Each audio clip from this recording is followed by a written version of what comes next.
BFM Business, BFM Crypto, la chronique. Tout de suite, on était avec Antoine Larigauderie. Ouais. Et ça tient sur les cryptos, non? Il se passe pas grand-chose contrairement au marché finalement, Antoine.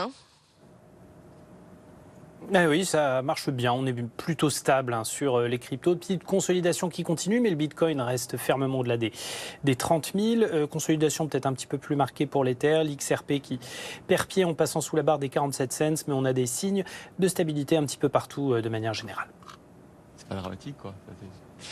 Antoine, en revanche, vous en parliez depuis tous les matins, depuis un moment d'ailleurs, l'insolente santé du Solana. Alors, réexpliquez-nous ce qu'est cette 9e crypto mondiale.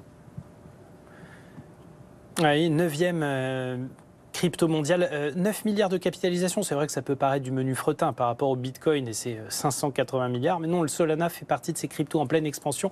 Valeur doublée depuis le début de l'année. Et une phase de force incroyable depuis un plus bas à 14,20 $ il y a 3 semaines. Un pullback salvateur qui lui a permis de fortement rebondir. Depuis, la crypto gagne 15% sur un mois, dépassant le Bitcoin qui est à plus 13. Et le Solana réalise cette performance étonnante malgré un flux continu de mauvaises nouvelles. Elle est désormais reconnue et réputée valeur mobilière par la SEC. Le gendarme boursier américain, c'est un des enjeux du moment. Et donc, à ce titre, objet réglementairement compliqué pour les principales plateformes de transactions. Revolut a d'ailleurs dernièrement décidé de l'exclure de son exchange, mais au-delà de ça, elle garde son attrait, notamment parce qu'elle est très rentable en staking. Vous savez, c'est le rendement passif des cryptos, ça lui permet de revenir en force après une année 2022 épouvantable, faut pas l'oublier. Elle était très liée à l'écosystème FTX qui s'est effondré, elle a perdu 93% de sa valeur sur l'année. C'est donc un vrai retour en force, même s'il reste beaucoup de chemin à parcourir.